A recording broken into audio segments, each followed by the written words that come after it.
عليكم ورحمة الله وبركاته حبايبي، وين ما كنتوا منين ما تكونوا تشوفوني. كل عام وانتم بألف خير. اليوم بهذا الفيديو راح نختم ان شاء الله شهر رمضان بأحلى عيد وبأحلى صباح. كل عام وانتم بخير، كل عام وأمة الإسلام بألف خير. اليوم حبيت أشارككم أول يوم ريوقنا أو فطورنا. الفيديو مالنا بدون مقادير، بدون خفيف إن شاء الله يكون عليكم.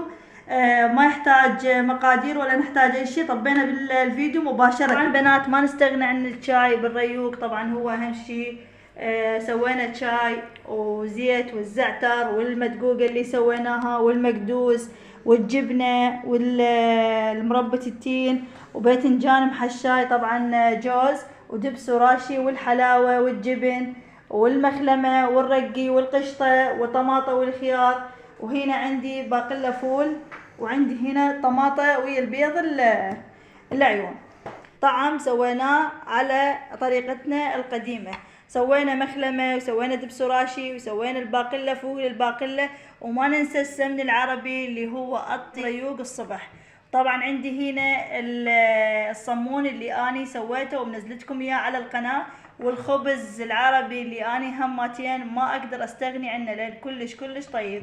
وعندي هنا بنات الكليجة اللي نزلناها قبل فترة برمضان، ما شاء الله جابت كلش مشاهدات قوية. طبعا طريقتها نزلت لكم اياها على اليوتيوب، كلش حلوة وطلعت هشة عندنا بنات. والله العظيم كل شيء كل شيء سوينا بالبيت افضل، يعني افضل من تشترينه من برا.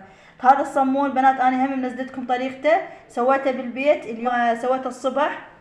وهذا الخبز شوفوا، هذا ريوقنا لهذا اليوم. أشكر متابعتكم، وكل عام وأنتم بألف ألف ألف خير. ينعاد عليكم بالصحة والسلامة. إذا وصلتم هنا لا تنسوني باللايك والاشتراك، تضغطون زر الجرس. وأشكر متابعتكم، وكل عام ومتابعيني بألف ألف ألف خير، ومع السلامة.